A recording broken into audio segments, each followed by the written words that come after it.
Diana hésite, ne sachant pas si monter dans le bus bondé est le bon choix.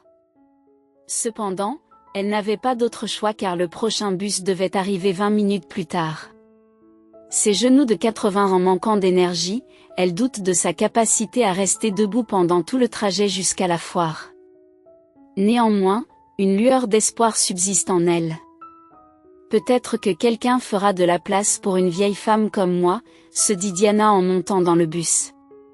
Diana n'est pas satisfaite de la première étape de son voyage. Elle a tout de suite été submergée par la masse de gens dans le bus. Par réflexe, elle a serré son sac à main, bien qu'il ne contienne pas beaucoup d'argent. Il n'y avait pas de visage souriant. Les gens sont tellement absorbés par leur téléphone qu'ils ne remarquent pas la dame âgée qui trébuche à la recherche d'un siège libre. Regardez ces zombies sans cervelle, se dit Diana. Comment puis-je espérer un peu de gentillesse dans le monde d'aujourd'hui, alors que tout le monde semble si indifférent? Vous pouvez prendre ma place, dit une voix animée pour interrompre la diatribe de Diana. Diana tourna son regard vers un jeune garçon dont le sourire rayonnait d'une chaleur qu'elle ne rencontrait plus que rarement dans le monde. Submergée par la compassion du garçon, elle ne remarqua pas la lutte qu'il menait pour se lever de son siège. Les badauds observent, les yeux fixés sur le garçon qui s'équilibre sur une béquille et se dirige vers l'allée. Un enfant du fond s'exclame « Maman, papa, regardez le pied de ce garçon !» À ce moment-là, Diana l'a vu et son cœur a fondu. Le garçon qui avait choisi de lui témoigner de la gentillesse n'avait qu'une jambe. « Oh, je n'avais pas réalisé, mon enfant, » dit Diana en tapotant doucement la tête du garçon. « Prends place, s'il te plaît. » Je vais bien, pas besoin de m'appeler madame. Vous devez reposer vos pieds, s'il vous plaît. J'insiste, dit le garçon. La gentillesse sincère du garçon a profondément touché Diana. Elle voulut refuser poliment une fois de plus, mais le garçon s'attendait déjà à ce qu'elle s'installe sur le siège.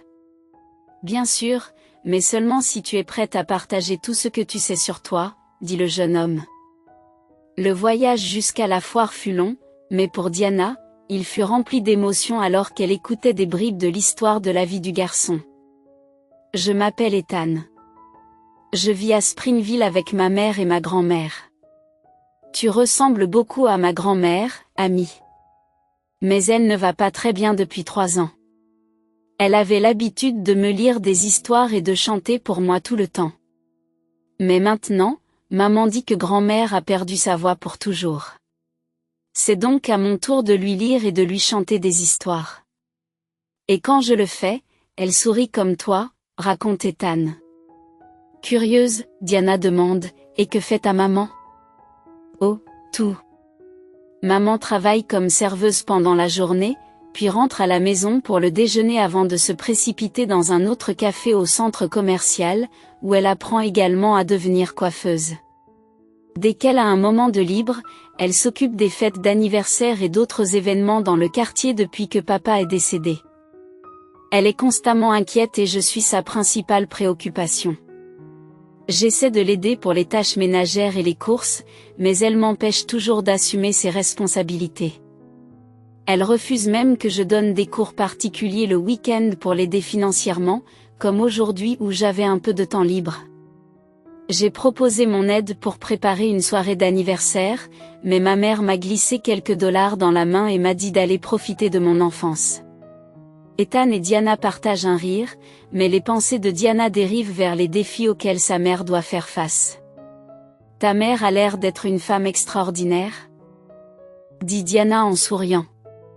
Elle me rappelle ma jeunesse. Mon père me disait la même chose, et c'était l'homme le plus fort que j'ai jamais connu. Il l'aimait profondément à ce moment-là. Pour la première fois, la voix d'Ethan tremble. Au cours de leur conversation, Diana a pris doucement son bras pour le réconforter, sentant qu'il y avait une profonde tragédie derrière la douleur du garçon. C'est bon Ethan, tu n'as pas besoin d'en parler maintenant. Viens, on arrive. Notre arrêt approche, dit Diana. Diana et Ethan s'aidèrent mutuellement à descendre et se dirigèrent vers la foire qu'ils avaient visitée. Ils regardèrent avec amusement les différents stands où les gens achetaient des bibelots hors de prix et s'offrirent finalement une glace.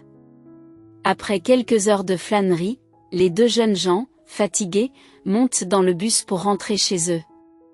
Assise à côté d'Ethan, Diana ne pouvait s'empêcher de contempler son geste de compassion et l'histoire de sa vie. Il y avait quelque chose de profondément personnel dans l'histoire de cet enfant, et Diana n'était pas prête à considérer leur rencontre comme une simple coïncidence. Diana ouvre son sac, note l'adresse et le numéro de téléphone de sa maison et les donne à Ethan. Ethan a également noté le numéro de téléphone de sa mère et l'a donné à Diana. Diana lui a promis de l'appeler le week-end suivant. Quand Ethan est rentré chez lui, il a tout raconté à sa mère à propos de Diana. « Je suis très fière de toi, mon enfant », lui dit sa mère le samedi matin. Diana a appelé la mère d'Ethan. « Bonjour, c'est bien la mère d'Ethan ? » « Oui, et qui est au téléphone ?» a répondu la mère d'Ethan.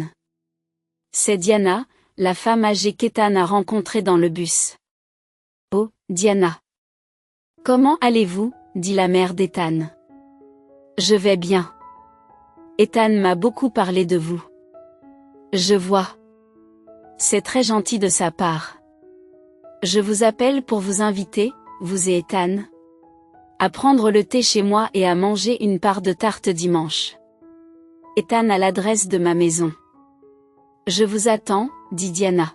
« D'accord, nous serons là dimanche, » dit la mère d'Ethan avant de mettre fin à l'appel.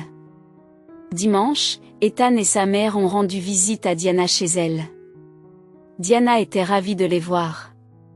L'estomac d'Ethan gargouille de faim, et un sourire illumine son visage lorsqu'il pense à la tarte chaude qui les attend ce soir-là. Diana avait préparé sa fameuse tarte aux myrtilles pour la première fois depuis des mois, et ils se sont tous régalés de ce délicieux dessert. Au cours de leur conversation sincère, Ethan s'est ouvert pour la première fois depuis des mois à propos de son père. « Il était mon héros. Il était mon partenaire pour attraper les balles. C'est lui qui rendait les matières scolaires les plus ennuyeuses intéressantes à étudier, et j'avais l'habitude d'en être gênée, mais il était mon plus grand soutien, » a déclaré Ethan. Diana a tenu la main du garçon pendant qu'il exprimait ses sentiments. « Papa et moi rentrions à la maison après mon match de basket. Je me souviens de la colère et de la déception que j'avais ressentie parce que mon équipe avait perdu. Ce n'était qu'un match mineur dans le grand ordre des choses, mais à ce moment-là, j'étais loin de me douter que je gâchais ma dernière conversation avec mon père. J'étais tellement bouleversée que je n'ai pas réalisé que nous étions à quelques minutes d'un accident de voiture qui allait me coûter ma jambe et me priver de mon héros. Au lieu de cela, j'étais consumée par la colère envers lui. Je lui ai dit, « Tu aurais dû m'acheter ces nouvelles chaussures, papa. J'en avais vraiment besoin aujourd'hui », se souvient Ethan. Ethan se souvient parfaitement de la réaction calme de son père face à cet accès d'immaturité. « Fiston, la vraie bénédiction n'est pas d'avoir ces chaussures. La véritable bénédiction réside dans le fait d'avoir 2 pieds. Un esprit concentré et la capacité de s'entraîner jusqu'à ce que l'on s'améliore. » Diana reste sans voix devant la profonde sagesse de cet homme. Ethan poursuivit, « Elle n'avait jamais eu l'occasion de rencontrer mon père. Il était thérapeute et entraîneur d'athlètes paralympiques. Il a consacré sa vie à remonter le moral des sportifs qui avaient perdu espoir à la suite d'accidents ou de circonstances qui les avaient quittés. Ethan, qui souffre d'un handicap, s'est efforcé de retenir ses larmes, car il se sentait submergé par ses émotions. À sa grande surprise, Diana a semblé comprendre la profondeur de sa douleur. À ce moment-là, il s'est laissé aller à la vulnérabilité pour la première fois depuis l'enterrement de son père. Réconforté par la présence de Diana et de sa mère, il a baissé sa garde. Je me souviens d'une chose qu'il a dite un jour à un athlète unijambiste qui était rentré chez lui au milieu de la nuit, raconte Ethan. Cet homme avait perdu sa jambe dans un accident et envisageait de tout abandonner, de disparaître du monde. Mon père était là et s'est occupé de lui tout au long de sa convalescence. Il lui a dit, « Mon ami, Concentre-toi sur ce que tu possèdes encore. Tu as toujours 2 mains, 2 yeux, un esprit brillant, le désir inébranlable d'exceller dans ton sport, une famille qui se tient à tes côtés. Ne crois pas un seul instant que l'une de ces choses est moins importante qu'une jambe. Ces mots sont restés gravés dans ma mémoire depuis lors, a déclaré Ethan. J'essaie de vivre en fonction d'eux, d'honorer leur essence. Diana s'est efforcée de cacher ses larmes en réconfortant le jeune garçon.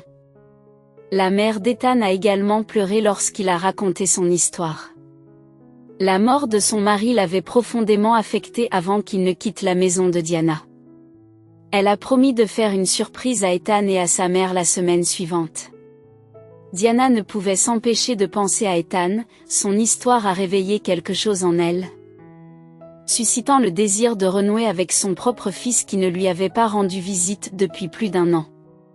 Elle a essayé de l'appeler à plusieurs reprises, mais ses appels sont restés sans réponse. C'est alors qu'elle a décidé de suivre les conseils de son cœur. 3 semaines plus tard, Ethan rentre chez lui après avoir fait ses courses hebdomadaires. Sa mère était occupée à préparer le déjeuner et sa grand-mère lisait le journal depuis son lit. Soudain, un coup frappé à la porte attire l'attention d'Ethan.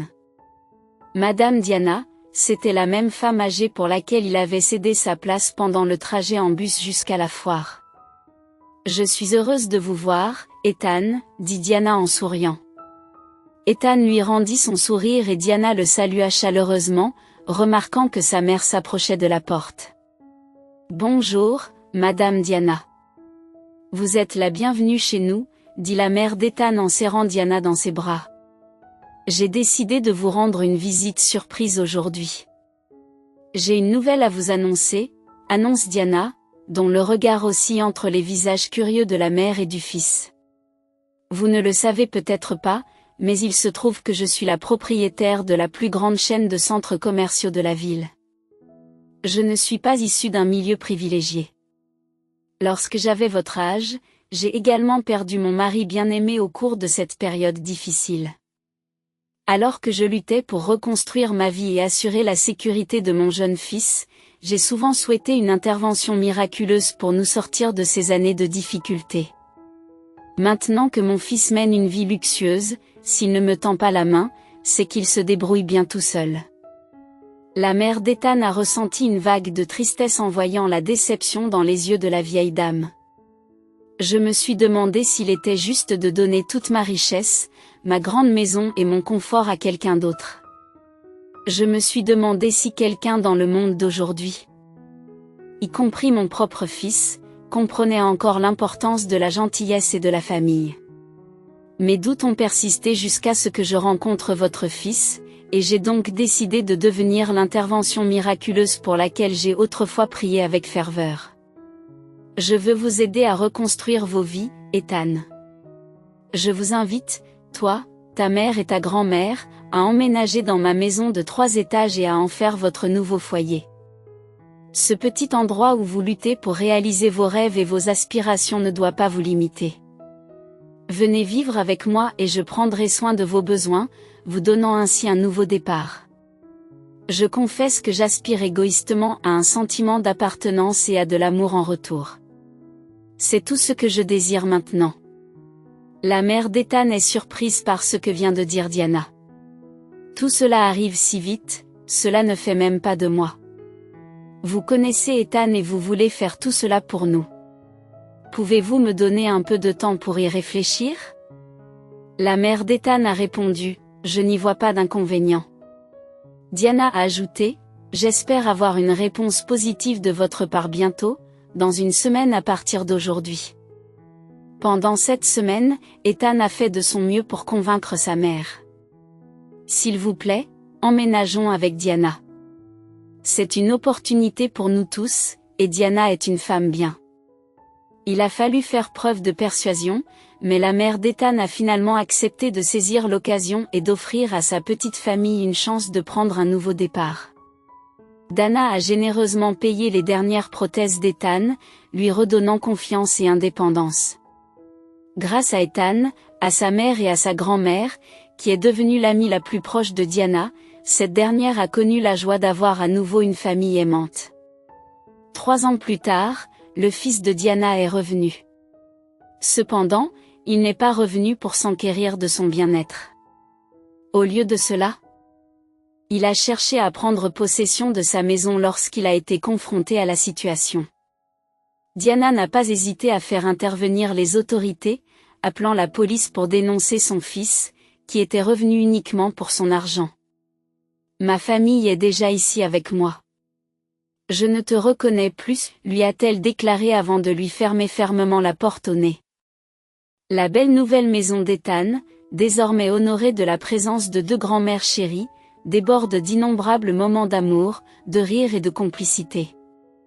Dans ces moments de joie et de rire, la tristesse est apparue, car Diana se sentait très mal. Elle savait que son heure était venue de quitter ce monde. Ethan et sa mère étaient désemparés car la maladie s'aggravait de jour en jour. Cependant, Diana était préparée à ce qui allait arriver. Un jour, Diana a convoqué Ethan et sa mère dans sa chambre pour leur donner ses dernières bénédictions et paroles d'encouragement depuis son lit de malade. Après avoir fini de parler, elle a demandé une glace et a demandé à Ethan d'aller chercher de l'eau pour elle, tandis que sa mère est allée acheter la glace. Mais avant qu'il ne revienne, Diana était décédée. Elle a révisé son testament, laissant tout à Ethan et à sa mère, y compris la maison et 3 millions de dollars. Diana a été enterrée mais n'a jamais été oubliée. Ethan et sa mère veillent toujours à aider ceux qui sont dans le besoin en faisant des dons à des associations caritatives. Que pensez-vous de cette histoire? N'hésitez pas à laisser un commentaire ci-dessous. Merci de votre lecture.